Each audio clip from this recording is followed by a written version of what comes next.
Clyde One's Super Scoreboard podcast with Taggart's Jaguar, part of the Lookers family. Click and Drive, the simple contactless way to buy a car. 0141 951 1025. It's time to talk football. It's Clyde One Super Scoreboard.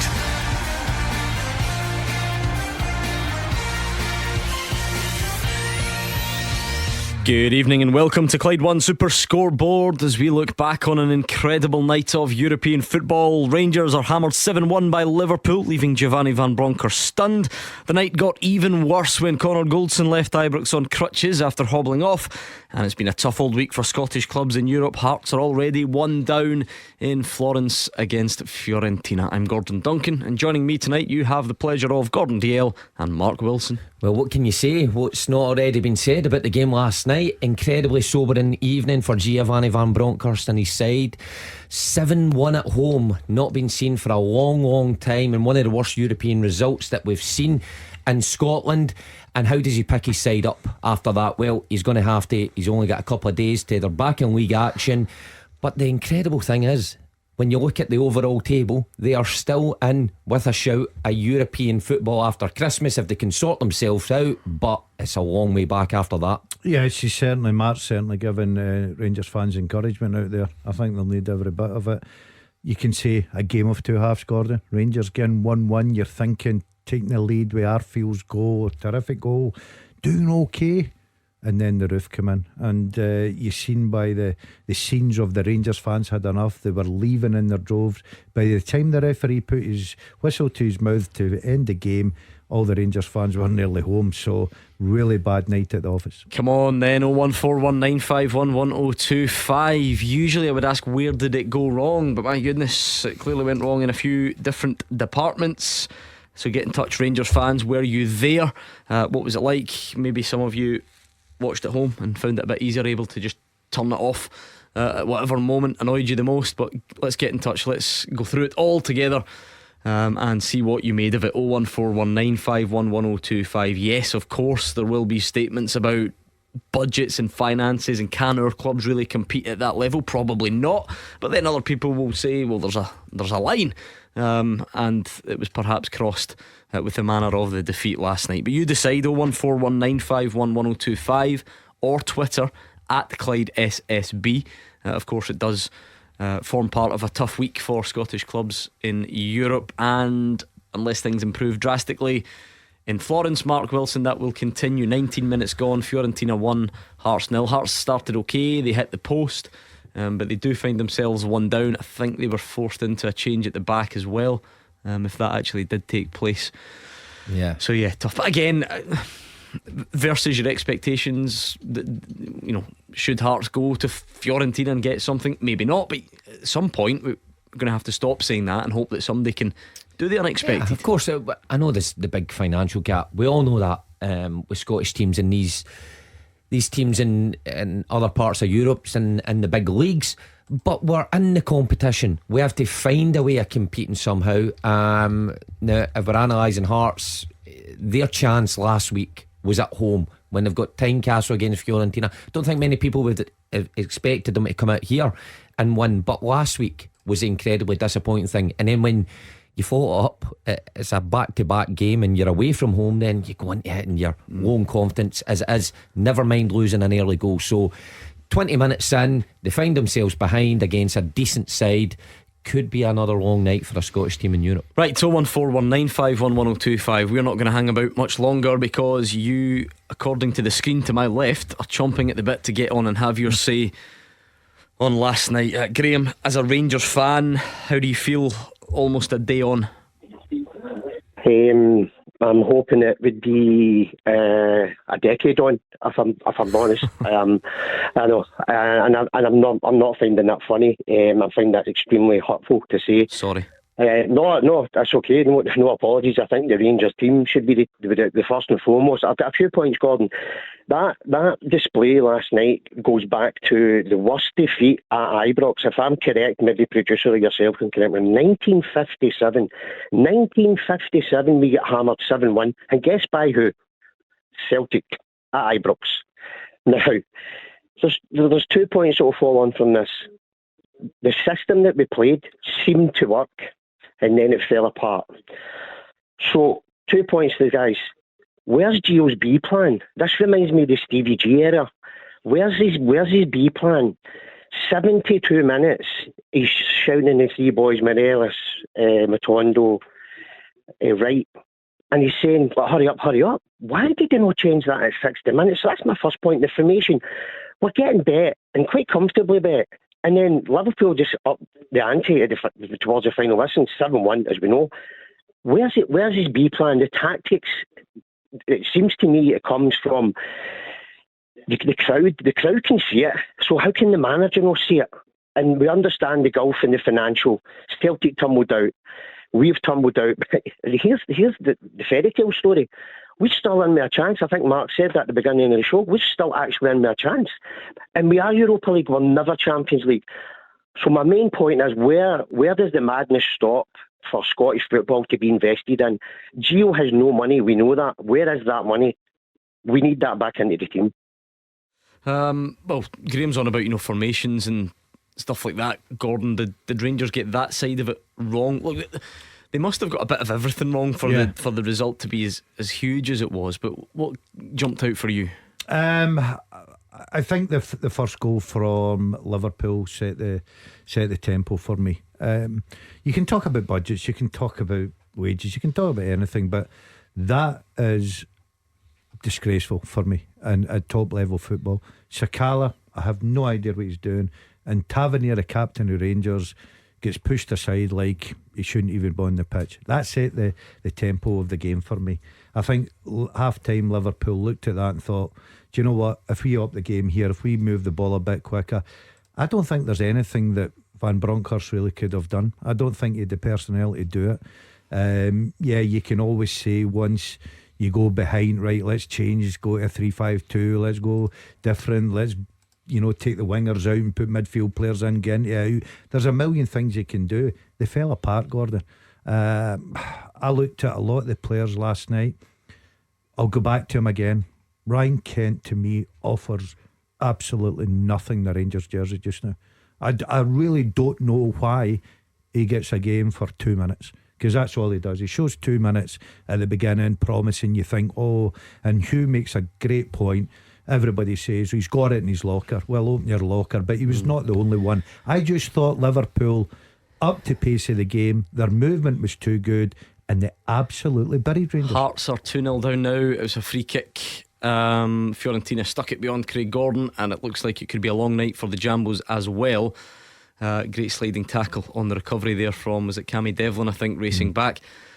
Look, Mark, we cannot get away from the budgets thing. Of course it's true. I don't know, close for Humphreys for Hearts on the attack.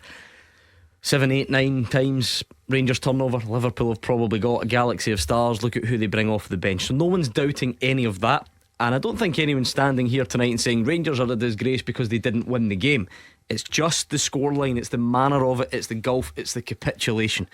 That's the bit. If we want to now, because if that's the case, at 6:10 we'd be as well saying, oh well, Rangers can't compete at that level, nothing you can do, shrug the shoulders, see you later, we'll be back at 6 o'clock tomorrow. There's obviously more to it, there has to be. Well, that's a challenge for us. I said there about Hearts, we find ourselves, our Scottish teams, in these competitions.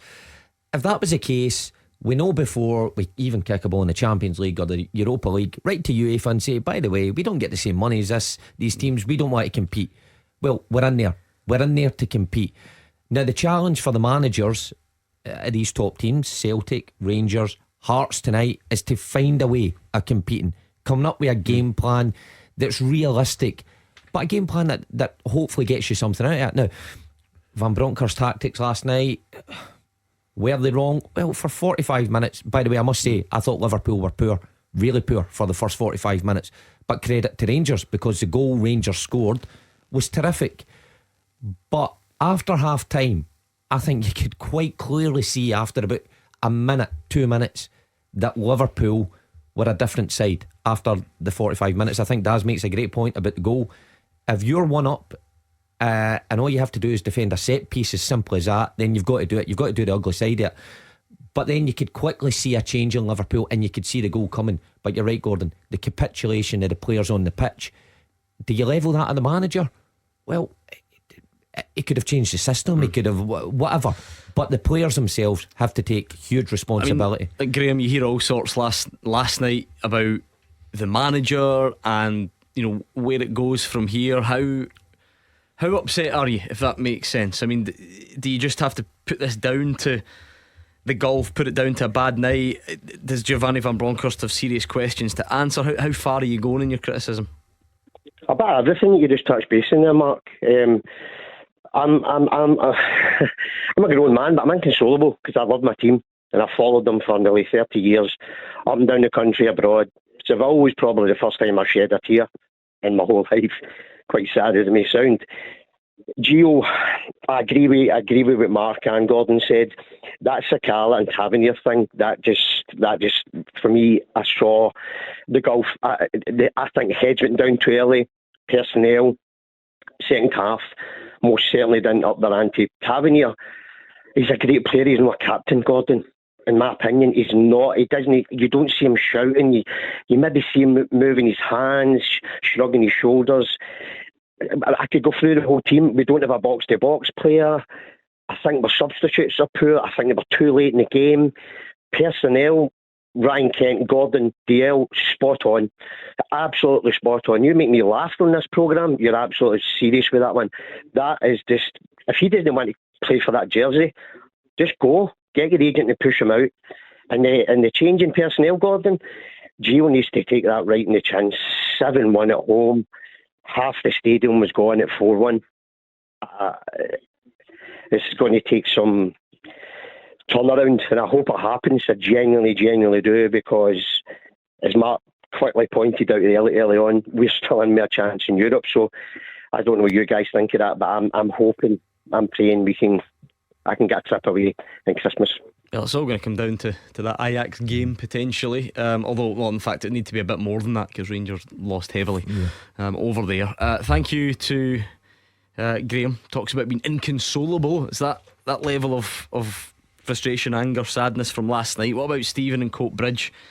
Have you calmed down any since last night, Stephen, or is it worse the next day? It's worse. I think it's embarrassing last night, the way we get beat. I was there with my wee boy. It was his first Champions League game. He's been to numerous Europa games, but I was expecting a decent game. Liverpool have been playing well. I'm thinking when we score first, yes, we're all over, we're bouncing about, we're going wild. You think you're in cloud nine when that goal goes in. You think we're in with a shout here. Kent, what is the guy doing? He's just not kicked a ball. He's not doing anything this season to lighten up what he can usually do. He's given the fans so much to shout about in the wrong ways. He's not performed once this season. He's done nothing for the team at all, and I don't know where to go for it. Honestly, it was a very poor performance. The only plus thing I think last night, I thought Ben Davies looked no bad. Actually did. McGregor, it's probably his worst performance as a Rangers player. It's probably the biggest pounding he's took since his honeymoon. Honestly, it was just a very, very poor performance. Come on, Stephen, why are you doing that to me on a family show? Oh man, I'm just falling off. You could save it until 8 o'clock at least. It's 6:20. My goodness. Right, apologies for anyone who did not like Stephen's analogy. And you two are the worst audience for that. No, seriously. My apologies for anyone who does not like Stephen's analogy. But here's what I'm wondering. There's clearly more to this than last night, right? If you lose 7-1 in the Champions League, it's hardly going to be all Ryan Kent's fault, is it? Yeah. But when you get a result like last night, it possibly brings all of the other previous criticisms to the fore. You know, if Ryan Kent had been having an irresistible season, and if Giovanni Van Bronckhorst hadn't put a foot wrong, and last night happens, it becomes not easy, but easier to digest and say, well, yeah, there's a gulf, and okay, we've still got this and this to fall back on. Stephen and his fellow fans obviously feel annoyed at Ryan Kent in the lead up to last night, and then that adds to it. Yeah, I look, we're not just picking on Ryan Kent, of course we're not, And sometimes it's a compliment if you give a player a bit of criticism because he's not producing, because you think that he certainly can, he's got that ability to do it. I thought there was more in Ryan Kent as Hearts, they're taking a pounding 3-0. I thought dear. Yeah, Andy Halliday will be good. I thought is there a race on to avoid 7? Is that what it becomes now? I thought there was more in Kent. I look at Tavernier, for instance. I'm a Tavernier fan. I've stuck up for him, but last night, first goal, you get that goal against Liverpool, Ibrox is absolutely about it, and Stephen and Graham will tell you, there is bouncing, the hope, the belief is there, and it's a brilliant goal, so give them credit for that. Arfield, terrific. But you're against Liverpool. Make sure if they're going to score goals against you, let them work for it, let them do something brilliant. They've got it in their locker. Of course, it's the easiest goal I've ever seen in my life. Why Sakala's there and why Tavernier? But you go into Kent, you look at the full Rangers team. I'll tell you another one they're living on his reputation now. It's Lindstrom. He's running about there, he's throwing an odd tackle in here or there. He's contributing nothing for me. See, on the first goal then, Mark, I don't like to always just go straight back to these easy ones about Tavernier not being a captain. It just always comes up when Rangers do something bad, and it doesn't get mentioned when they do something good. But firstly, the strength element of it, is he beaten too easy by Firmino? But also, see if Sakala is going to make a mess of his position or whatever at the front post, is the guy you want behind you, not the captain who says get back here, grabs him if he needs to, stand on Firmino's toes. The guys, Marvin obviously is a passionate organiser of defences, and talking about last night, like genuinely at any level of football, for Sakala to sort of do whatever it was he was doing in front of Tavernier was bizarre. I agree with you 100%. Tavernier's the man you want behind him. He's the one that, telling him where to go, telling him to get side on so he can actually see the ball and him. Look, it is as basic as it comes. There'll be amateur teams, young kids teams out there that their coaches are telling them how to defend that front post area, so we all know it. But look, I would even criticise Tavernier when that ball goes over Sakala, which it should never get there. How can you be so weak in your position? It's almost like laziness that he's not got the right position, he's not got his arm across Firmino, and Firmino just stands. Now that is unforgivable when you're at this level in the Champions League and you find yourself ahead, that you allow them back into the game like that. So that's where your golfing money and your golfing class is redundant, because anybody should be able to do that. Anybody take any division in Scotland, you get a couple of big centre halves or a big right back, you'd be able to do that, no bother. They head that away, it's no problem, and you perhaps go in 1-0 up, and the game looks completely different. So I can see the frustration quickly with absolutely no reference to what he does or doesn't do on his honeymoon. Could Alan McGregor have done better last night? Yeah, I think Alan McGregor sets high standards, Gordon, and I think he'll look back today and think don't get me wrong, there's a couple good finishes, good move, passing movement. You've got to ask for your defenders to do better. But I think the quality McGregor's got, I think there's one or two he'll be disappointed with, and he will not be happy at losing 7. Stephen, you rascal, we've not completely fallen out, but we'll leave it there. 01419511025. Keep them coming, Rangers fans. How do you feel about last night? We'll speak to you, and we'll hear the manager's explanation next. The Super Scoreboard podcast is sponsored by Taggart's Motor Group. Taggart's have Jaguar, Land Rover and Volvo showrooms across Glasgow and the West, so you can find the new or used approved car that's right for you. And as Taggart's are part of the Lookers family, one of the largest franchise dealer groups in the UK, you can browse thousands of nearly new and used vehicles in stock nationwide to find your perfect vehicle. They've also launched Click and Sell. It makes selling your car simple by using their trusted dealer network of over 150 sites. Why not give it a go today? See how much you could make on your old car.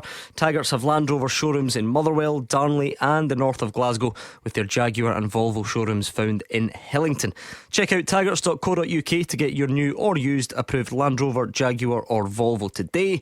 Now let's get back to the podcast. You are the voice of Scottish football. Call 0141 951 1025. Clyde One Super Scoreboard. It's getting worse for Hearts. 39 minutes gone and it's Fiorentina 4, Hearts 0. What a week. Gordon Daziel, what is happening? Oh, I don't know, and I'll tell you what, by the looks of the pictures that we're watching, he ain't going to finish 4th. This could go to the 7-8. The way they're not, they're just backs to the wall. The home team, Fiorentina, are just attack after attack after attack, and they're starting to punish them. This could be a long evening for the lads from Tynecastle. Yeah, not looking great, and that would be an understatement. We'll keep an eye on it. So Fiorentina 4, Hearts 0. Are you just trying to get in at half time with 4, Mark? Is that the priority? 100%. You're not even thinking about scoring. You're just thinking, do not concede, get everybody behind the ball. But it is embarrassing. It's an embarrassing week for Scottish football, and I don't say that often enough. Let's hear from Giovanni Van Bronckhorst. How do you feel about his part in last night, Rangers fans, and this explanation?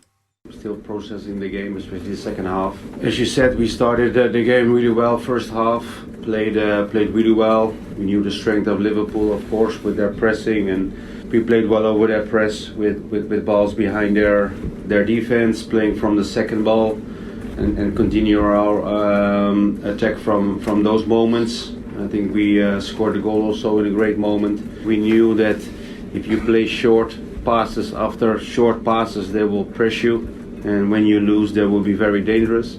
Well, I think that was the first moment we did that, conceded the corner kick and got the goal against.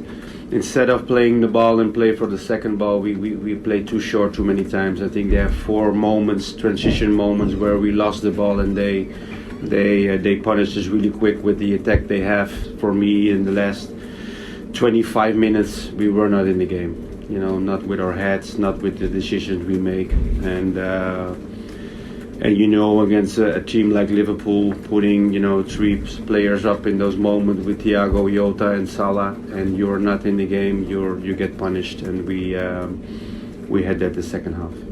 This first half and the last half an hour was night and day. I cannot explain. I said before, I have to process this. I cannot explain at the moment. How do you feel about the manager, Stephen, in Cumbernauld? I think he's got to go. Gio's got to go.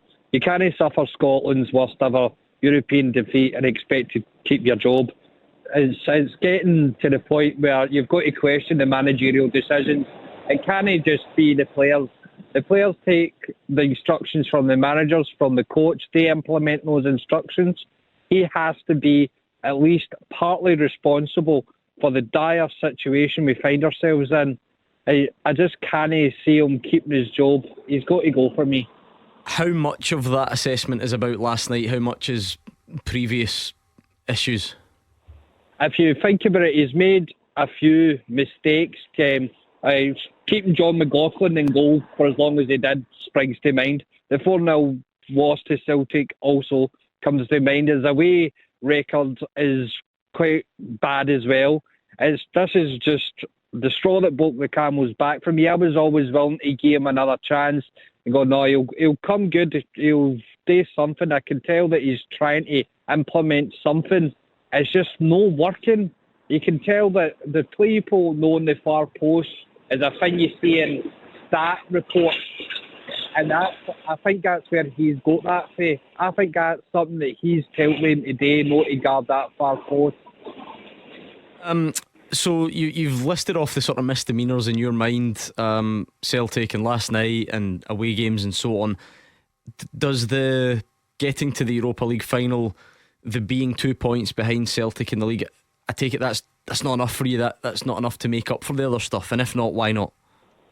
Well, if you think about it, that was Celtic's mistake, that wasn't our victory. The Europa League final, that wasn't Giovanni's team for me. That was Steven Gerrard's team, minus a few wee tweaks here and there. He did make a few wee tactical changes that helped us get along the way. He's just burnt out my patience now. It's just at the point where I can't see where it's gone. And there's an old adage, if you don't learn from history, you're doomed to repeat it. Something seriously wrong in the managerial and other higher up levels at Rangers, and it needs to change now where we still have a chance. I think Stephen's been reading your philosophy book of quotes. Just a small point on the league table. I think that's unfair on Rangers. Every team is where they are in the league because they deserve it. Other teams' results obviously play a part, but if Rangers didn't have an appropriate number of points, then they wouldn't be 2 points behind Celtic, regardless of what Celtic had done. However, that's probably a minuscule part of the discussion tonight, Gordon. How much of the fall does Giovanni Van Bronckhorst need to take? Now, Massive. last night we stayed on 10 till 11. Don't know if some people didn't hear it. Pretty much every call we got, not them all, but nearly everyone, was Gio out, along those lines. Is that just a knee-jerk reaction? Is that just the emotion? Is that unfair? Or do you understand a bit of it? No, I totally understand it. The buck stops You at agree the with manager. To a certain extent, yeah, because I look at Rangers just now, and look, nobody will be hurting more than the manager, let me tell you. And nobody. He'll be really. He wouldn't have had one wink of sleep. He would have been up all night, probably trying to analyse it, trying to figure out, sitting there wondering what's going on. But that will not wash with the Rangers supporters. The thing that I'm getting just now with Rangers, and you can look at their league situation, 2 points, okay, they're still they've still got a chance to the Europa League as well. But if you look at overall, I'm surprised the way he's going about his business. Sakala disappeared, thought he's not going to be used. All of a sudden, boom, back in for Liverpool. Kent has not kicked a ball. Kamara, who was one of the best midfield players going about, has not been seen. Roof, obviously, with injury. Centre backs, Davis and people that Yilmaz, everybody has a go at Barisic. Can't get near it. Can't get near it at all. Paid top dollar for him as well. Probably paying decent wages. People will argue, oh, it's a project, he's on a 5-year deal. I don't buy into all that. He plays roulette for me at times. There's not a settled structure in what he's trying to do. Matondo's another one. All of a sudden Matondo becomes a big player, and then he becomes a nothing player. And I look at Malik Tillman, there's an out exactly. the rotation of Morelos and Cholak. I think he's at the stage where he must be wondering himself. And I will give him a bit of slack, and nowhere I'll give him slack, Gordon, because yes, the manager takes all the blame.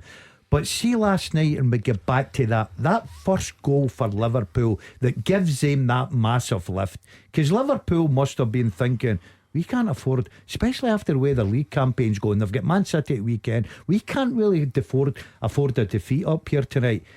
You cannot legislate. There's no way anybody's telling me that the manager says to Sakala, you stand in that position, and Tavernier, you're our captain, just you stand there and let Firmino head the ball back in the back of I think the argument would be he picks Sakala to play, or but it also gives them responsibilities to doing the pitch which are not carrying out, and that's where the first goal came from. But the manager seems to play roulette with his team. See in 2 weeks' time, we'll have someone else that will go, he's so important to be playing in the team. He'll play 2 or 3 games, boom, he'll be out the picture. Sakala was one, Matondo's been one, Tillman's been one, all found wanting. And then all of a sudden they have a cameo moment. They come off the bench, they give that 20-25 minutes. Oh, hold on a minute, he's in the next game, the big part of it. There's no picture to what he's doing for me there now, and I don't know whether he's a bit disappointed with the form of the players, or what it is, or following instructions. I don't know, but I've got to say I feel sorry for any manager, especially with the crowd that was in there last night, the atmosphere. They go 1-0 up, and Mark and I have been at the lower level. I was stood in a Scottish Cup semi-final and watched my team getting beat 7 against Rangers, and let me tell you, even at that level, it's the hardest thing in the world to take. So what do you think, Stephen? It's no washing with me anywhere. It's just, if he's to give the players instructions, right, the players take on those instructions from him. It's a few times that I've seen it that they've let things come in near the near post and the far post, so it becomes a pattern, and if there's a pattern, it must be part of a plan. It's getting to schoolboy errors at this point. Yeah, Mark, Rangers set piece defending has been a theme that's run through their European campaign this season, but it just seems it seems very nitpicky to talk specifically just about set pieces in a night that you lose 7-1 and like everything's blown up. But the small details add up to the big picture, I suppose. It certainly does, and I think set pieces are a huge part of the game, and I think defenders willing to put their bodies on the line for you in the box defensively tells you something about the overall setup and picture at a place. I really do. And Rangers at set pieces this year There seems to be an acceptance, a bit, I'll say it again, a bit of a laziness to track runners, to follow your man, to get in front of people, that wasn't there before. Wasn't there with Steven Gerrard. You couldn't say it. They were solid, they were dependable, reliable. I think that's a worry, that's a concern, when you start to see players switch off and think, they're not willing to give their all to match a man, because you can't say anything other than that. It's not clever movement for people. It's not like, wow, they've come up with some amazing set piece that's undone us there. If you analyse some of these goals that Rangers have lost at set pieces, it's people not willing to go, and that maybe stems back to the manager. I think Van Bronckhorst just now is surviving of the Europa League final, and with Steven, he's presided over some alarming results, some big games that the fans go along and expect, and you maybe take getting beat 1 and 2, maybe even 3, but when it's 4 against Celtic and 3 against Celtic at Celtic Park and 7, then questions are going to be asked. Right, thank you to Stephen. What about Alan? How do you sum up your feelings, Alan? Well, thanks for having me on the panel. Good evening to you all. Last night I go all the home games. I have been for years and years now. We're outplayed, outclassed, outwitted. It was embarrassing humiliation. There's no excuse for the hammering we got last night. We, the fans, we paid very, very good money, and that was our reward we got. Not good enough for the players and the management as well. They need to take a good look at themselves and get themselves sorted out immediately. We deserve better. The fact that Kent has been, he's been unknown this season. He needs to be benched completely. Gio was fit to drop him, although he did it on Saturday there. Things to be, maybe have a laugh at this, but see if Mo Salah scored a hat-trick in that 6 minutes, what would he have done in 90 minutes last night to us? That's quite frightening there. Yeah, the big moments, Gordon. The game was won already because Liverpool were about to make that change. Then they scored, then they make the change anyway. Salah comes on, scores a hat-trick in 6 minutes. He was absolutely devastating for a guy that's apparently out of form. How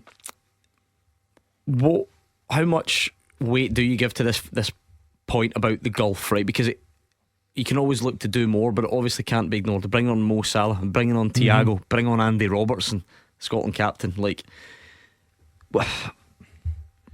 got to give that a bit of attention, surely. Yeah, look, I'll always go back to if Rangers were sitting in the English Premier League just now and they were playing these teams week in, week out, I can totally understand that. But they've went against some of the big hitters last year, Gordon, and nobody talked about the golf and money. They went up against Dortmund, for instance, right? They've got bags and piles of money. They're not as good as, they're not in that same tier as Liverpool, are they? Well, I'll tell you what, I'll bet you every Rangers fan going along there last night thought this is the best time ever to get Liverpool, because you look at Liverpool coming off defeat, you look where they're sitting in the league. Klopp was coming under a little pressure down in England from the English press and Liverpool supporters.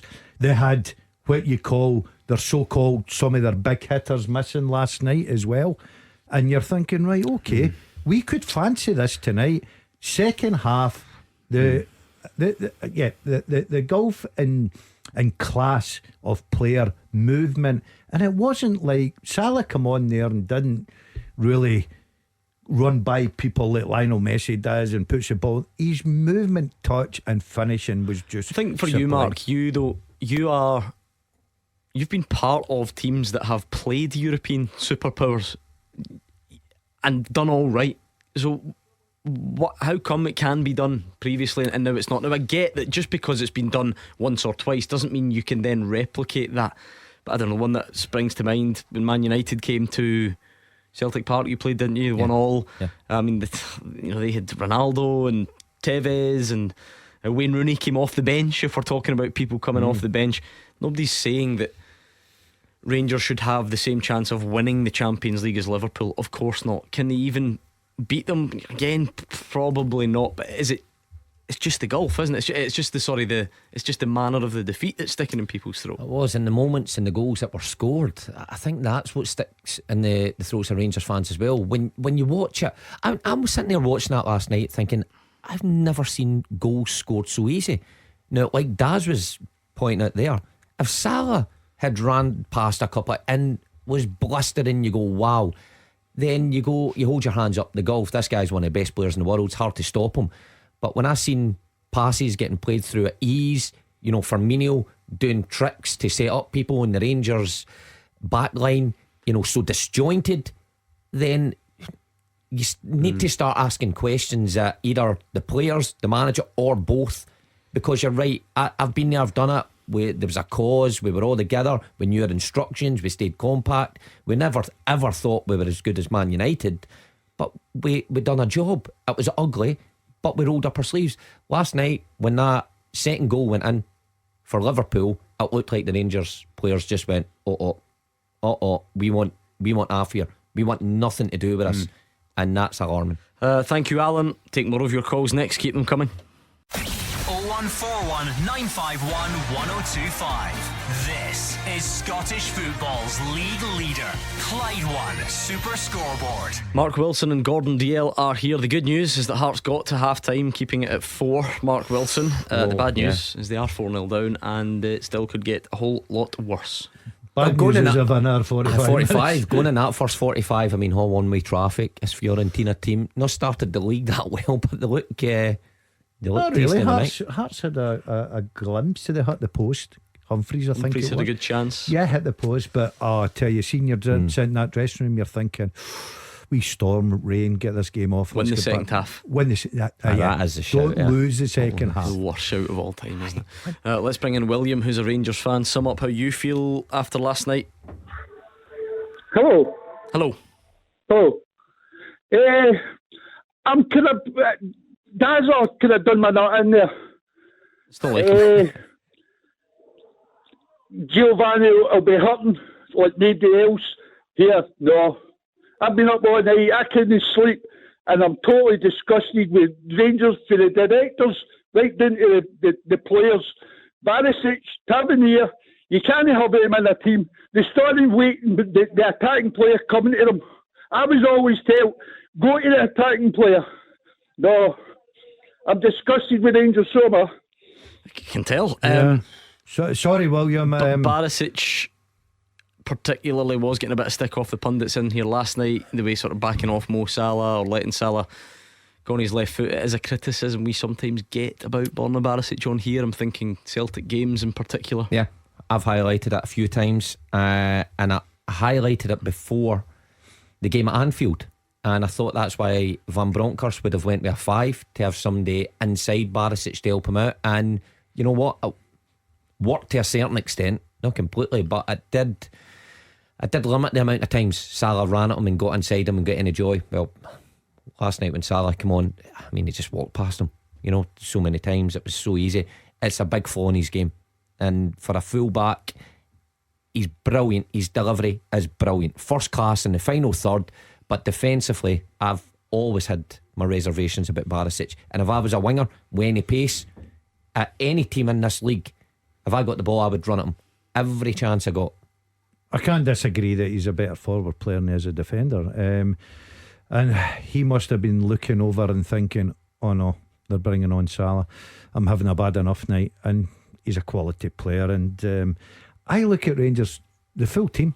I thought Arfield's goal was brilliant. I really did. I thought early doors Arfield was getting, and I know people say, oh, you're a big Arfield fan. I am, and I proved last night I thought he was getting into good positions, especially first half. Second half we never seen them, but I thought Rangers as a team were terrible. I really did. I thought, organisation, everything. I thought the corner kick, the loss was amateur FC for me. And you can have a go at the manager, but you're not telling me manager tells they two that's what you have to do, a corner kick. Absolute nonsense. He's given them responsibility. They've not accepted that. So sometimes the players have got to take a bit of criticism. And William, just to let you know, I went back. William's away. Is he? He's away to catch up on me sleep for last night. Honestly, I was about to bring him back in, and he's gone. See, just on Barisic as well. See, as a fullback, look at him. See, when you look at fullbacks, you can quite often see what's their strongest side. So a right back, that might not be the right side's always the strongest. They'll show people inside and they're strong in the tackle that way, or they might fancy themselves in terms of pace. I'll show you down the line and I'll get my body across. I don't see any of that with Barisic. I think he actually hopes the winger doesn't get it. And I think sometimes in this league that wingers, because they're against Rangers and there's the things are maybe condensed a bit, he gets away with it. But look at him against Humphreys. Remember in the first half at Tynecastle? I mean, every time he got it, Humphreys was having a field day. Outside him, inside him. And Rangers went on and won that game with ease. But when you go up the levels, you do not get away with that. And last night just showed that. It proved it. Even on the ball, I thought last night he went back so many times when he could have went forward. No, not his night. And if Yilmaz can't get a game now, Daz has mentioned that again, then what's that say about Yilmaz? David's on the line in Barhead. How do you feel about last night, David? Again, I think, agreeing with the panel there, the team need to take a vast share of the blame. They were woeful. They gave up. They just put the white flag up and surrendered to Liverpool. But I think overall, Scottish football needs to take off the rose-tinted glasses. We are of limited budget, we're of limited skills, and we've been shown that we can't step up properly. We don't. I mean, there's at one point they brought on Salah, Robertson, and Thiago. You're talking about bringing on £200 million worth of talent. And I mean, we go on about we sold Bassey for £22 million. Yeah, that's a big celebration. Ajax are selling players for £70 million. We just can't live with. We had a great run last year. It's brilliant. But these things won't happen. We need to realise we are a mediocre country who have mediocre players who, on their day, can play well. Mm-hmm. But we were playing a team last night who, on their game, are one of the best teams in Europe, and they've proved it over the last few years. And we get shown up. Yeah, I mean, David, see the thing. I'm not sure anyone would argue about that. I hope there isn't anyone out there that thinks we should go and be, beating Liverpool. Is it not just the manner of it, the capitulation? You go through. There aren't many clubs in the Champions League, you're right, that we have the same finances as, but it doesn't always have to transpire into a 7-1 defeat at home. Liverpool are one of the best teams in Europe, and they have been for the last few seasons. But go through their Champions League runs from all of those seasons. Last season when they went to Midtjylland, they drew one each. Rangers are better than Midtjylland. The season before that, when Salzburg, who yes have a bit of money, came to Anfield, it was 4-3. The season before that, when Liverpool went to Red Star, they lost 2-0. The season before that, when they went to Spartak Moscow, they drew 1-1. So no one's saying Rangers should compete over the course of the Champions League with Liverpool, but can you do more than a 7-1 defeat? I think that's what people are asking. Is that not fair? Yeah, I would agree. I would think these players, I mean, Giovanni can only do so much to instill, to give them the oomph, to get them playing. But if they go on that park and give up, you can't blame Gio for them playing like children. I mean, it was like a group of kids out on a Saturday afternoon who don't have a formation, they don't have skills, they don't have talent. They just put the white flag up and gave up and put their head in the ground and said, just do what you want, guys. Gordon, by the way, I accept there will be other times when Liverpool have dished out heavy defeats. I know that, so I'm not being selective, trying to be sneaky about it. It's just more about, we need to be careful we don't fall into the trap of thinking that it's impossible because of the budget to at least lay a glove or at least give a good account of yourselves. Rangers are better. I still believe that. We can say that we're a rubbish country and whatever. I'll never be scared to try and talk up the game without wearing the rose-tinted specs that David says. Rangers and Celtic, I think, are better or similar to some of the teams that don't get humiliated like that. Do we need a bit more Champions League experience at this stage? If we talk about Celtic first season, same would apply to Rangers in a while. Is that what it is? Or I thought some of the play, some of the goals last night had nothing to do with money. I don't think that there's a few goals Liverpool didn't even have to work for. You talk about the first one. That's amateur FC. Now he likes that phrase. He's used that twice. He likes that team. I'll tell you now, Gordon. Are they looking for a manager? Are you your CV in?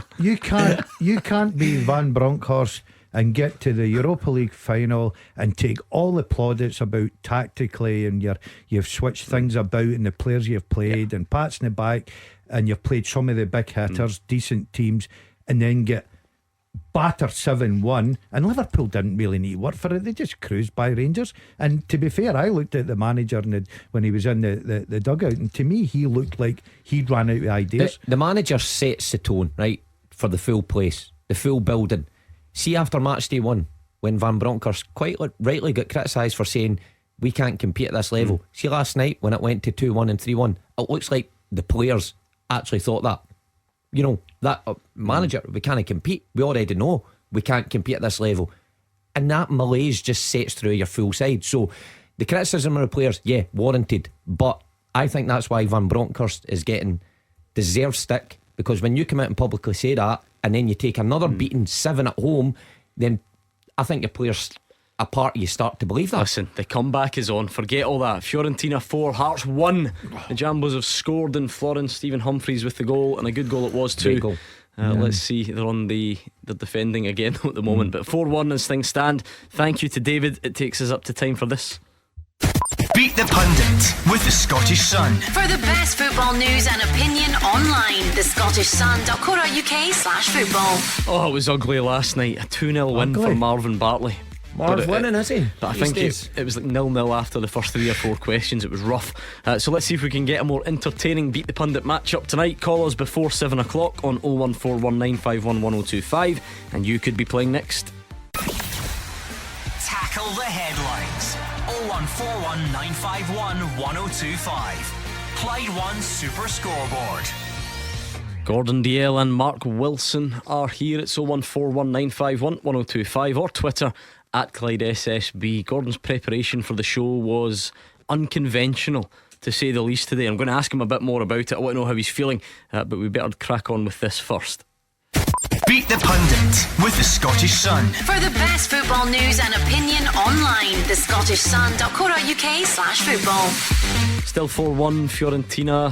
Hearts doing better obviously, but 4-1 down, so not an ideal position to be in. Kevin's in East Kilbride. How's it going, Kevin? Very good, thanks. How are you guys? Yeah, all good, thank you. Have you ever played Beat the Pundit before? No, never. Good. Getting a lot of first time contestants this week. I like it. Are these two of a similar level in your mind, Kevin? Who would you rather face? I'd rather face Mark, just because I've seen him score that fantastic goal against Rangers. Thanks, Kev. Must have been. Thank you, Kev. I don't recall any of them being fantastic, I must admit. In Kev's mind it is. I might be talking about my Dumbarton one against that's Rangers. true. That was fantastic actually. I was that? there. That was a good strike from you. Well done. Thanks. What's your form like? Did you not lose that? By the way, I'm going through a sticky stage. How are you generally speaking after Tuesday? Oh, I've calmed down. Because remember, Frank came on, destroyed him. He was very angry. He wouldn't even take your jokes. I was trying to soften him up. Wasn't happening. Went on Beat the Pundit. Head gone. I heard from Frank though recently, so get Frank back on. We can have a further chat. Do you know how bad it was at the end of the show? We're going home. Stormed out. I noticed that. No, I drove right up beside him at the lights and he stared me out. I was behind you. I was wondering if you two were going to drag race along Dumbarton Road at 11 o'clock at night. I was a bit frightened. What are you talking about with your wee lad? The cash guy can shift. Don't you doubt it. When it needs to, I bet he's got a borrowed Merc and he thinks he's got candy. Anyway, heads it is Mark Wilson and he's at have you not seen him tonight? He's in the AR26 mobile. I know. Don't you be racing in doing that. I came straight from Perth. Not to 16 an hour. Heads is Mark Wilson. Tails is Gordon Daziel. And it's tails. It's you. But after giving him right, time, Kev, come on. You better not blow this tonight, Gordon. I'm going to give you some Clyde 2 to listen to, so that you can't hear what's going on. And we'll get the clock ready, Kevin. Pretty straightforward. No real rules here. 30 seconds. Answer as many as you can. Pass if you don't know. Okay. No worries. Let's go. Who scored Rangers' opening goal last night? Scott Arfield. Which club did Celtic get Joe Hart from? Tottenham. Which club side did Eamon Brophy play for when he made his only Scotland appearance? Hibs. Which team are currently bottom of the Scottish Championship? Arbroath. Who's older, Daziel Maeda or Georgios Giacomakis? Giacomakis. Which Scottish Premiership club did Stephen Thompson start his career with? Dundee. Let's bring back Gordon Daziel. Hear us? Yes, I'm ready. Oh, like he's got the new technique on again. Don't know if you've heard this, Kevin. I don't know if this is enough to strike fear into you, but apparently he has started clasping his hands in like a prayer formation when he plays Beat the Pundit, and it's undefeated. He's undefeated since. So I hope you're all right. You okay with that? I'm coping. Don't want to intimidate you too Yeah, much. okay, Kev. 30 seconds on the clock. Ready? Yeah. Who scored Rangers' opening goal last night? Arfield. Which club did Celtic get Joe Hart from? Tottenham. Which club side did Eamon Brophy play for when he made his only Scotland Kilmarnock. appearance? Who's bottom of the Scottish Championship? Championship. Hamilton. Which player is older, Daziel Maeda or Georgios Giacomakis? Giacomakis. Which Scottish Premiership club did Stephen Thompson start his career with? St Mirren. Name either Italian side Joe Jordan played for. AC Milan. Okay. What do you think, Kevin? Aye, got me. Boom. See you later, Kevin, at the end of the road. Boom. Got Arfield as the answer. Hold on. Don't you wish your boyfriend was that me? Don't do that again. That's disgusting. Move was disgusting, wasn't it? I hope I don't get beat. Certainly put me off my dinner. Is that camera on? I hope I don't get beat. I don't. Good to don't see put that the hip replacements worked. Bit of thrust in there. Scott Arfield, you both got. Tottenham Hotspur, you both got. Eamon Brophy was at Kilmarnock, I'm afraid, Kevin. So 3-2 to Gordon DL. Arbroath bottom of the Championship. Oh, so they are. Did they get Kevin it? got it. Well done, Kev. 5-3 defeat. Daziel Maeda or Georgios Giacomakis? It's Giacomakis. Yeah. You both got it. Oh, this is a It's still good level. game. This is end to end. Stephen Thompson started his career. Simon. Dundee United. Dundee United. Oh, no. And here is the sickener. You got that? Kevin said Dundee. Oh, Kevin, I'm hopping for you. Kevin, in a Home Alone fashion. Kevin. Do you not know the teams in the city of the Discovery? AC Milan for Joe Jordan, Did which you means get- it was a 5-4 victory Oh, yes. for Gordon DL. Do you know something? Kevin, it was a good effort. Hard lines. No worries. Do you know, I don't take any satisfaction out of that. I liked Kevin. Sounded like a good guy. Got four. He was a Decent good effort. beat. See you later, Kev. The old hand together. The clasping motion never fails. Right, thank you, Kevin. Still All in the the best. He's just got him Cheers, up. guys, thanks. All right, Kev, cheers. Good I night. am actually just surprised you were able to clasp your hands together tonight because he suffered an injury today, Mark Wilson. I don't want to should I know He's got anymore. 3rd degree burns on his palms I was because at he's the had a very strenuous afternoon I was and at the Queen too Elizabeth. too much friction on his palms this afternoon, and he's basically had to get them bandaged up with a bit of ointment. And why? What happened? I hear you ask. Well, don't worry, I'll put you out your misery. Gordon and I took part in a charity zip slide down at the Sky Park, you know, just at the side of the Clydeside Expressway, sort of Finiston at the Hydro area.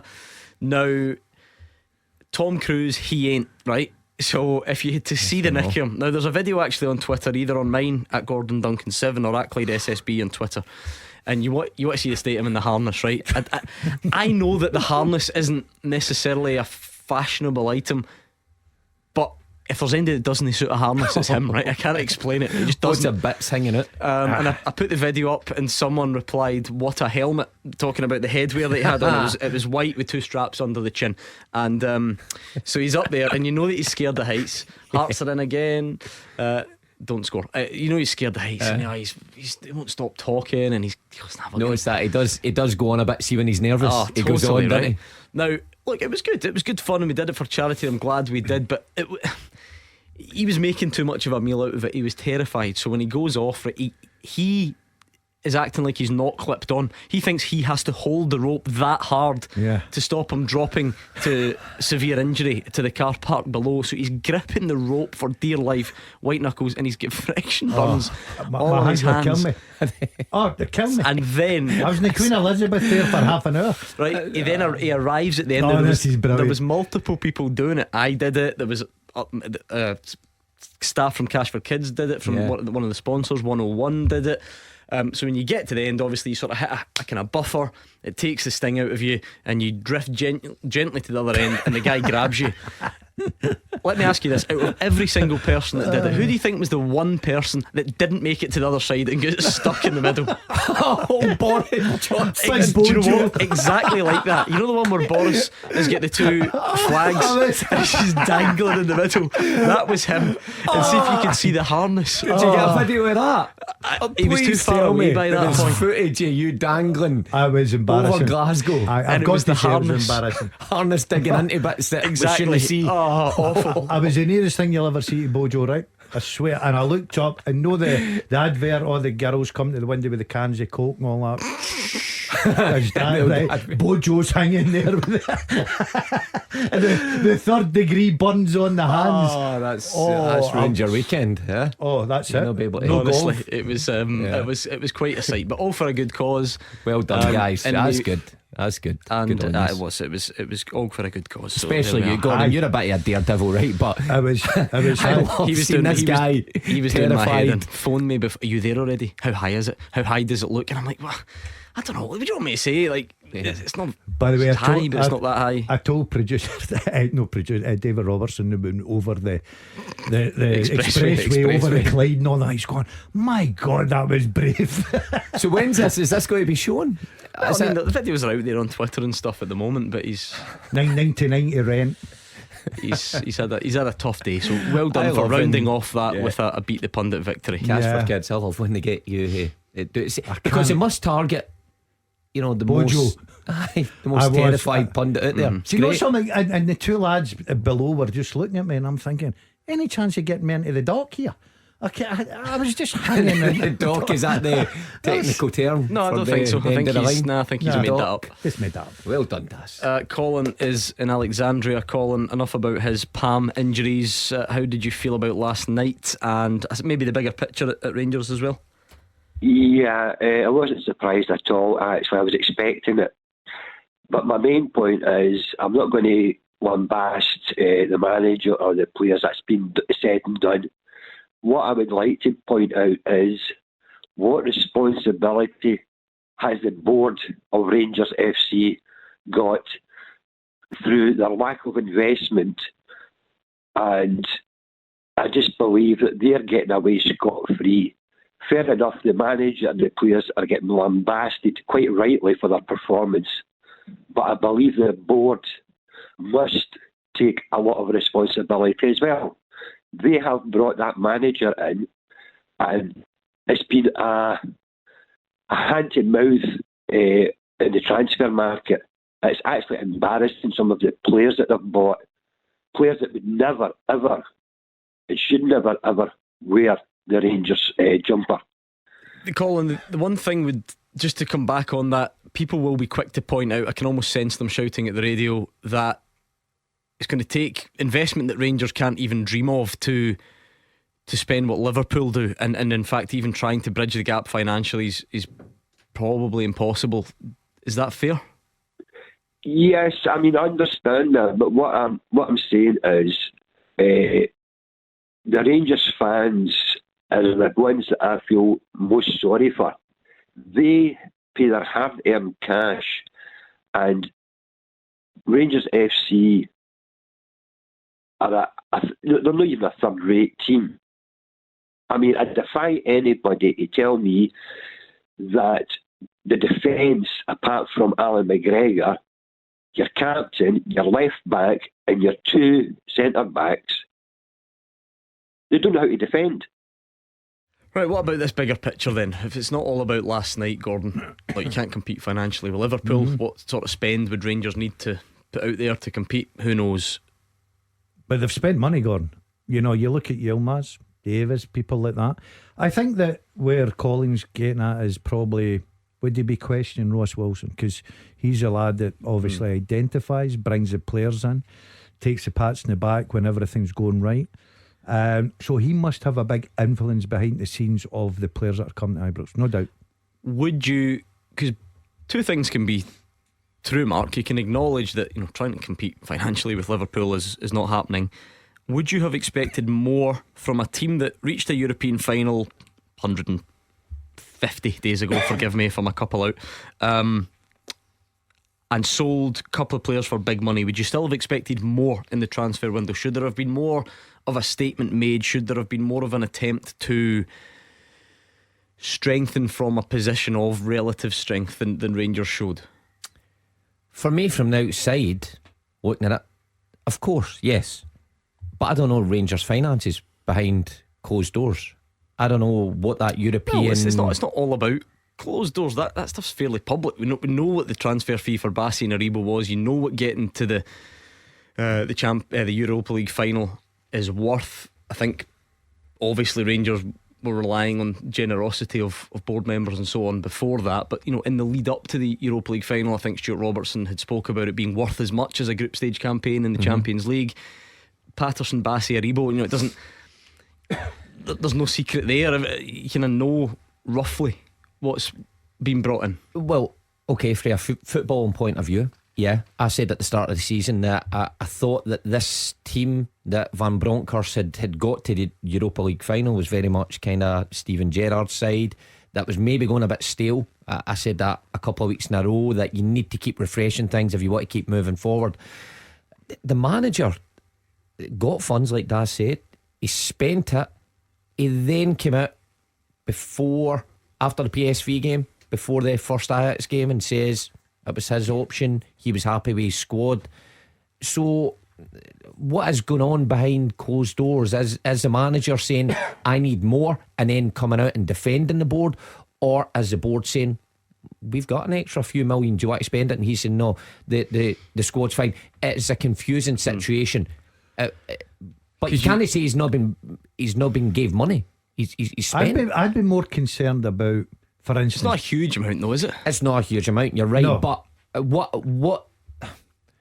what is a huge amount nowadays in Scottish football? Yeah, but you're saying obviously you're going to have to spend something when you lose Calvin Bassey and Joe Aribo, right? So if we talk about net spend, as often comes into it, that wouldn't have been massive, but if there is one at all over the summer. Did the board make that available? Maybe.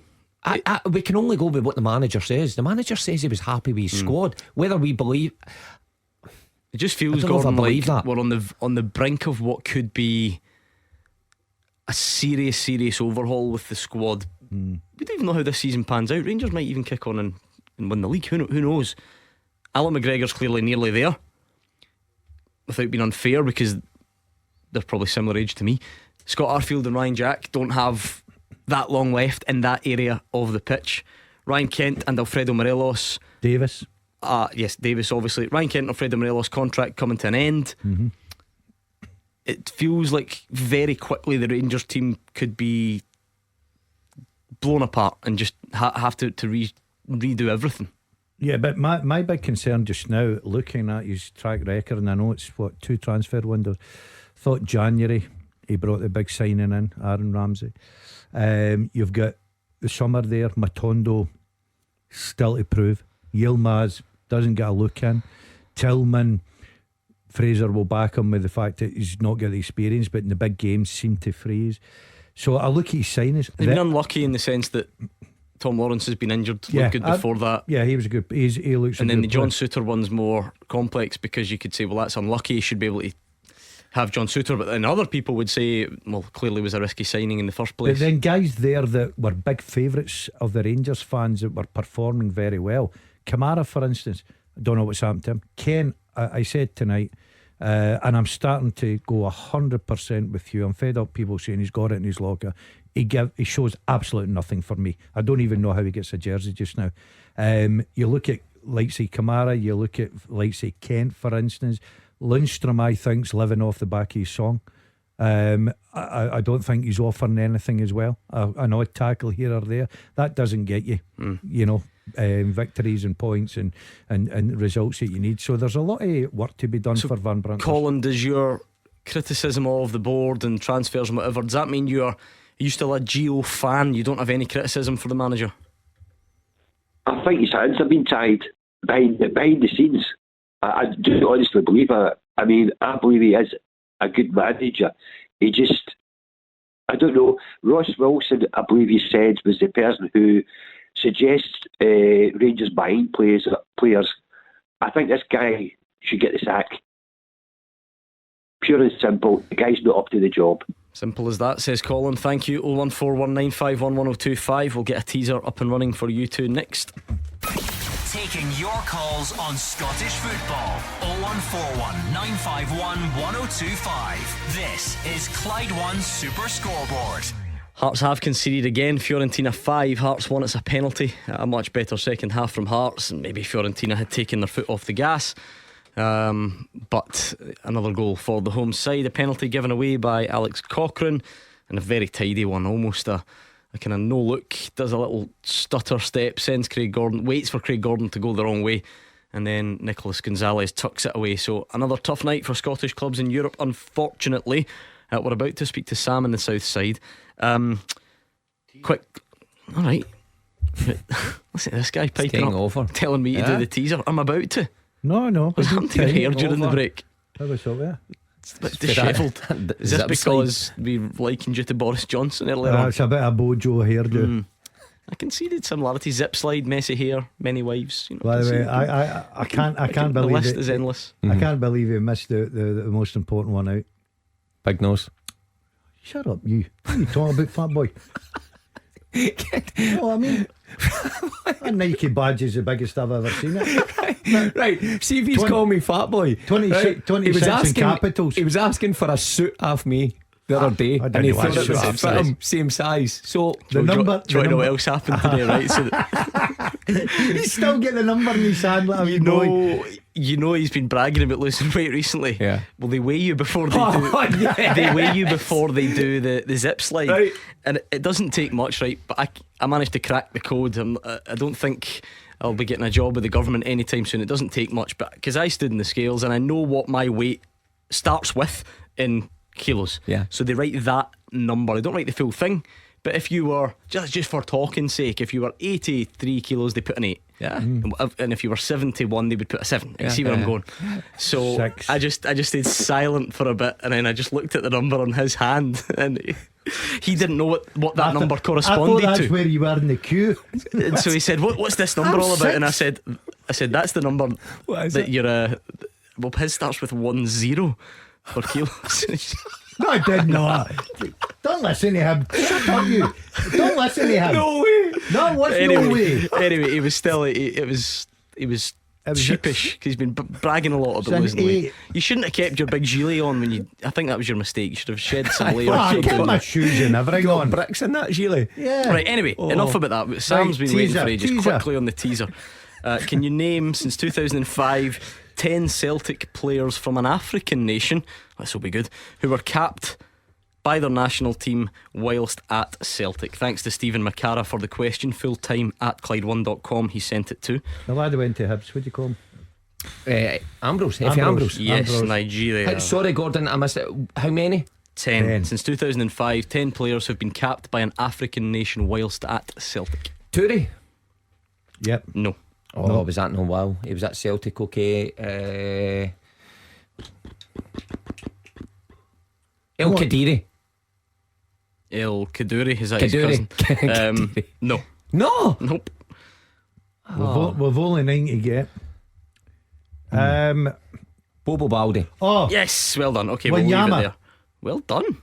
As bad as you usually are at these things. Alright, Ambrose, Baldi, Wanyama. We'll try and get the other 7. Let's bring in Sam, who's a Celtic fan in the south side. Sam, how do you feel overall about this week then? How are we doing, guys? Thanks very much for having me on tonight. Pleasure. Just a quick point with regards to the last 2 nights of Champions League football, Celtic and Rangers. I'm a Celtic fan myself, so Tuesday night was quite a disappointing night. Last night less so. Yes, so with regards to both, I was talking to a couple of pals about this, and I don't know whether the panel agrees or not. Looking at the Celtic game on Tuesday night, I thought Celtic started quite slow. Allowed Leipzig onto them, kind of a lot of pressure and stuff like that, and then there was about a 15-20 minute window where I thought Celtic were really good. Looked like they could have scored a goal or 2, maybe even 3 with the way they were playing. Very similar to last night against Liverpool with Rangers. Thought Rangers started the quicker of the 2. A lot of pressure on the opposition team, a lot of high pressing and stuff like that. And my point is really when we're putting pressure on the 2 of these teams, Champions League kind of quality teams, we seem to have these spells where we're really good. We've got 3 or 4 men shutting down the ball, playing really well, and we look like we could get a goal. Rangers obviously scored last night, and then Rangers scored last night, and we seem to set off the opposition team. It was just to see the panel's view on things. Gordon? Yeah, I thought Tuesday night, I thought Celtic, especially in the first half, Gordon, created a few chances, and especially I think the best one for me was Kyogo. And chances, goals change games. Unfortunately for Rangers last night, it changed it as well, because people say, well, Arfield scored the first goal for Rangers. Who did? Sorry? Arfield. I don't think that's what you called him there, but anyway. That was very close to Never mind, carry on. Just scored the first goal for Rangers, but then conceded, and that was the important goal. I thought if Celtic got the first goal Tuesday night, I think they were in with a good shout. I think they would have growing confidence. But the class again, the second half, the pace of the game, everything about it. Yeah, the manager will be disappointed. He comes in for a bit of criticism about the attacking style. I keep saying I like it. I think it's the way forward. He's not going to change, so there's no point arguing that debate. Lumping those two this week together seems difficult, Mark, in that Celtic created loads of chances, had a good goal, were well in the game, and lost 2-0, and Rangers lost 7-1. And before anyone gets all excited about that, to then restore a bit of that balance, Liverpool are better than Leipzig. They're a good tier above Leipzig. So I know, I get why, because as a Scottish football fans, we're sort of feeling sore overall, but I don't know how you accurately compare this week's games. I get what you're saying. I guess I don't know if Sam's making the point. These teams don't crumble maybe when they come under pressure. You know, they come under certain spells. I agree with Sam. I thought, well, Celtic created a chance in the first minute, but then did fall out it. And then they about the 20th minute, 25th minute, they had a great period. But Leipzig kept their composure. They kept passing the ball. Whether our teams seem to lose faith now, whether that's down to the week Leipzig come up against opposition, but then Leipzig's composure wouldn't have counted for as much if Celtic had just scored some fairly simple chances. It's hard to gauge, because you can say it now because ultimately Celtic didn't, and that's the most important thing. But Leipzig's composure isn't what stops Kyogo scoring a fairly simple header. No, but if they did, if Kyogo does score, would Leipzig have remained the same? I believe they would have. They wouldn't have. I don't believe they would have crumbled. And the point I'm getting to is the level of opposition they're facing, probably week in, week out, they come under tough spells in games. Oh, so it's the wee team's fault in Scotland, right? Okay, nah, not at all. But it's just a fact that Celtic and Rangers steamroller teams and very rarely get put under pressure. These teams, you know, will involve their goalie from back to front, even if they are getting beat, and they stick to the process, and you can see it coming to fruition when your teams play them in games. But Celtic did stick to their process. Now, it didn't work right, so you don't get a trophy for that. There's no stick to your process trophy. But if you're going to be specific about your criticisms, I'm not sure about that one for Celtic. If anything, people are saying that's what's wrong with Celtic. Well, I need to disagree with you in the second half. You were the one that said that they just keep doing the same thing. It's Ange ball. I know, but I'm talking about the second half of the game. See, when the second half came about, I think Celtic didn't look like an Ange Postecoglou side. I don't think they kept possession as well as they've done in the past. I think when Leipzig scored, they created a real good chance, but I don't think it was anything like we've seen even Madrid. When Madrid go ahead, I don't think Celtic looked the same side. Listen, I might be wrong. There might be people out there saying, well, I mean, that's totally wrong. We passed them off the pitch. We kept possession. Now, maybe it's just semantics, right? Maybe I'm splitting hairs, but I think you can drop out the game and perform worse rather. They didn't change what they were doing, though, if that makes sense. They might have been executing it worse, or well, that's changing. Or like, no, they didn't. Change sounds like something you choose to do, though, or you can impact a bit more. They didn't change their formation. I'll get that. They didn't change, but the players on the pitch didn't have that belief in change. Maybe I'm splitting hairs. Change. Well, there's no doubt about it. In the first half, in that 25 minutes. You're twice in 1 week. There was this guy this week because you're asking. I'm trying to agree with you as well. But you're saying they didn't change. Of course, it didn't change but the balance of the game changed. So maybe Leipzig changed. They scored a goal. It changed. They didn't. Did Celtic play the way they have done after the goal? He's waving about. He's so animated this week. Calm down, sit down. Sighing and take a weight off your feet and sit down. Okay, Pocho. I thought you could actually. I thought Leipzig at second half deserved to win the game. I've got to say that, but I thought that chances, they were clinical. You know, Celtic created Mark's talking about the opportunity in the first minute or so, Abada in for Maeda. I thought that was difficult. I thought Kyogo was a big moment in the game for Celtic. I think for a player of his stature, has got to do better there, especially up against good opposition.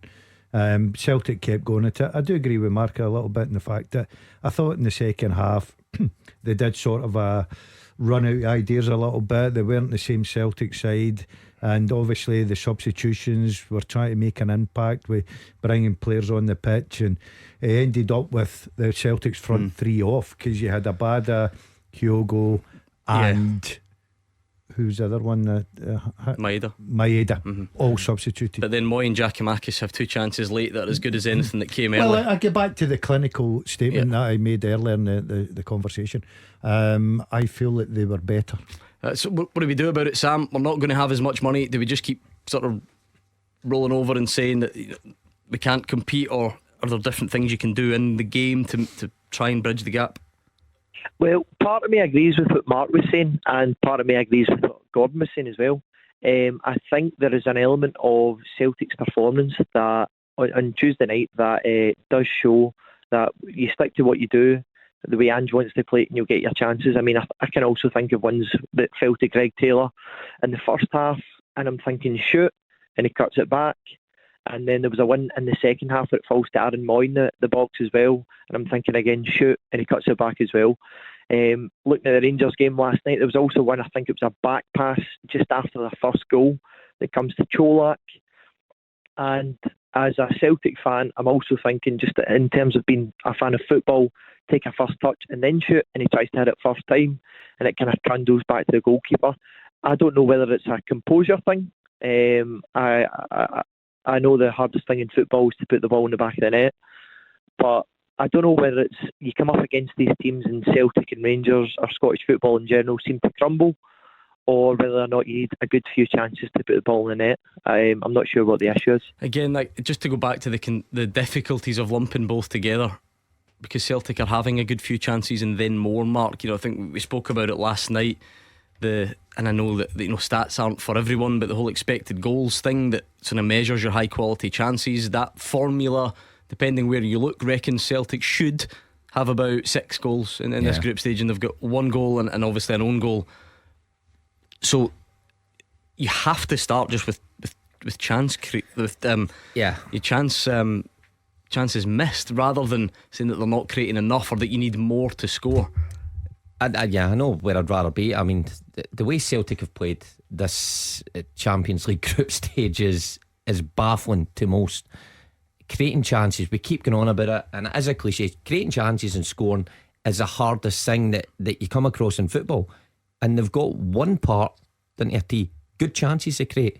It's the last part, and Ange Postecoglou summed it up perfectly when he says, asked about it, that's why these teams spend X amount of money to get these guys who can finish at this level. I suppose the frustration would be, again, the whole point of sort of expected goals, rating the quality of the chance. Some of them aren't hard chances either. Yeah. And you know that, and you that wonder, must be frustrating from a managerial perspective, because ultimately it doesn't.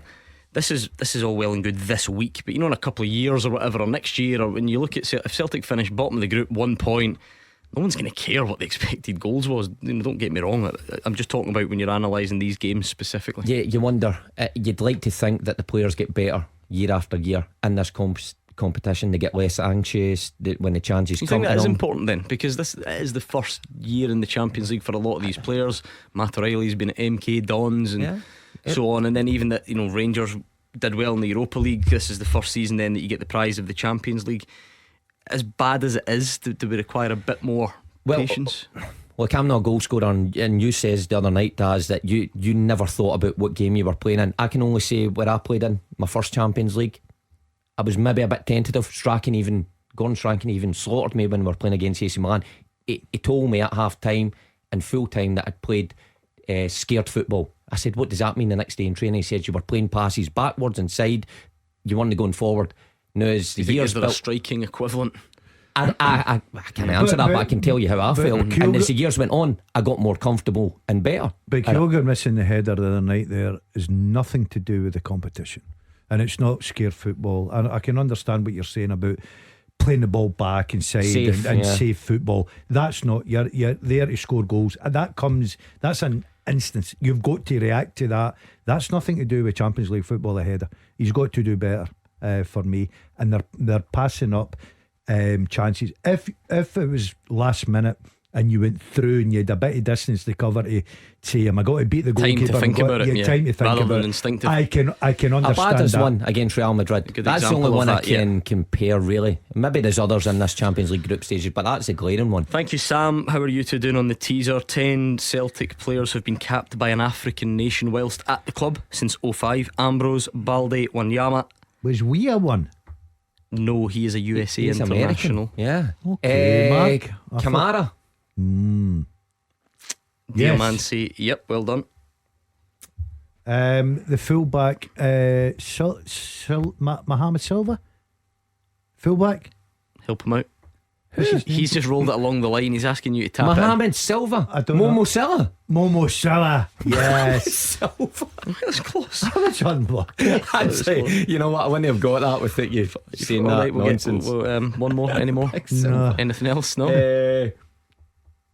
The other Kamara, Mo Kamara.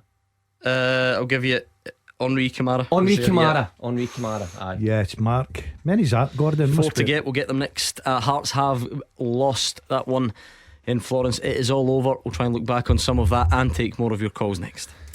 Number 1 for football in Glasgow and the West. 0141 951 1025. Clyde 1 Super Scoreboard. Into the final part of tonight's Clyde 1 Super Scoreboard. You can still call 0141 951 1025, or you can tweet at Clyde SSB. A lot of good Twitter stuff coming in tonight, I must admit. I like this from Phil Bray, who just says, this show's unbelievable, mate. Absolutely love it. Every time you broadcast, it takes up my night and my kids don't get fed. Kidding. Keep up the good content. I say that can't be a good thing. I'm glad the word kidding's in there. Just makes me feel a bit better about things. Thank you for listening though, Phil. And your favourite poet has been on, Gordon. In fact, we'll get to him in a second. Did you see easily my favourite caller last night, Matt? Did you see Matt's call? It's on TikTok and Instagram and Twitter and so on, where he came on and he's a very angry, upset Rangers fan. But by the end, he's so angry and so upset that he's like laughing at himself because he knows how angry he is. And he's talking about phoning in sick for work, but he can't because he's on the radio and everybody will know. And he's going to go to his bed and he won't get any sleep. Well, a great update for us. Brendan Lally sent one in saying, hi Gordon, just to let you know, Matt did make it to his work today. He took dog's abuse, but Matt's a great guy and faced up for his turn in the barrel. So well done to Matt. For me. And yep, your poetry friend Curious Creatures is on. Who's it about me? A tribute to your afternoon's charity activity. He says, dangling from the zip wire with the harness strapped in tight, his understrain wee dazzlers popping out both left and right. What an image. And his palms are now in tatters, so his plans have gone astray, and his favourite evening pastime needs to wait another day. How many more have you got to get in the teaser?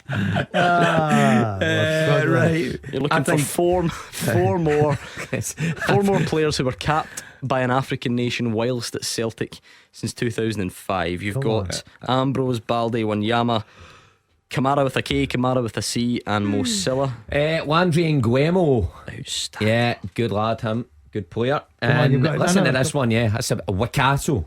Oh, wow. Yeah. Was he Mubarak Wakaso or Wakaso Mubarak? I don't think we ever found out. I know, I think confusing. I think it was interchangeable. Yeah. So many have you got left? 2 to go? No. 1 3. What? Yeah. I need clues. Oh, maybe not. Ambrose, Balde, Wanyama, Silva, right? Kamara with a K, Kamara with a C, and Nguemo with Castle. Aren't there 2 more to go? Right, what's happened here? What have I forgotten to write down? Okay. I think we've got 2, Daz, but 2 to get. Yeah, 2 to get. Right, come on. I'm under a wee bit of pressure. You look at but tired. The zip. That chair's under a bit of pressure with that number on your arm. Don't listen to him. He just makes things up to make himself feel good. Anyway, it's finished in Florence. Fiorentina 5, Hearts 1. People will lump them all together. Bad week for Scottish football, and 3 different teams, 3 different opponents, 3 different venues, 3 different sets of circumstances. But I get it, Mark, as an overall picture, that is not good reading. No, and if we're going to take it as a collective, why not throw in the week before that as well? Because Anfield, Celtic at Leipzig, Hearts at home to Florence, return fixtures, it has been abysmal. Different levels of performance, but outcome the same, and must do better, unfortunately. Again, though, it does fall into that bracket. I think Jovic, who scores Fiorentina's opener, went to Real Madrid for 50 million, and Hearts are Hearts. Their goal scorer tonight was Stephen Humphreys, who's on loan from Wigan.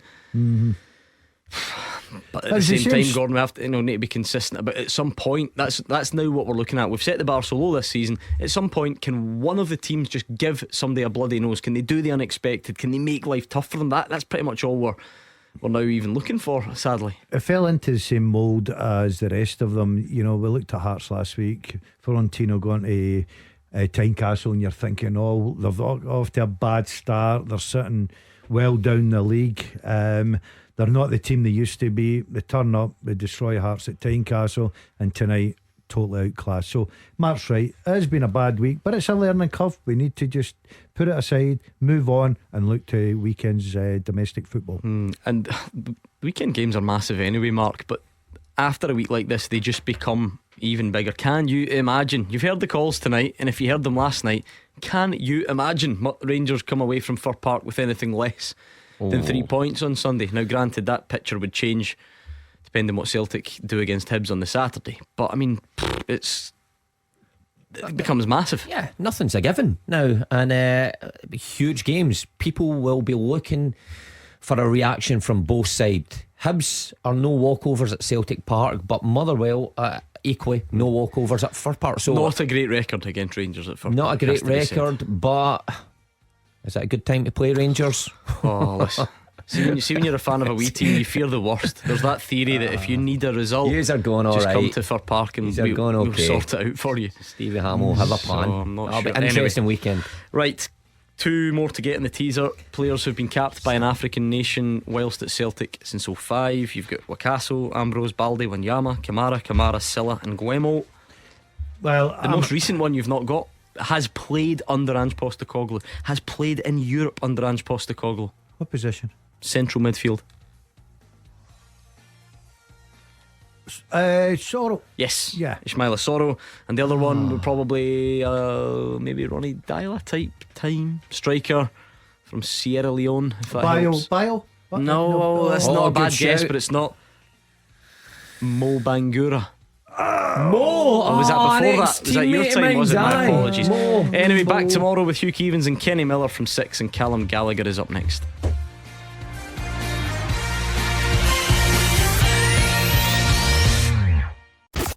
Clyde One Super Scoreboard Podcast with Taggart's Volvo.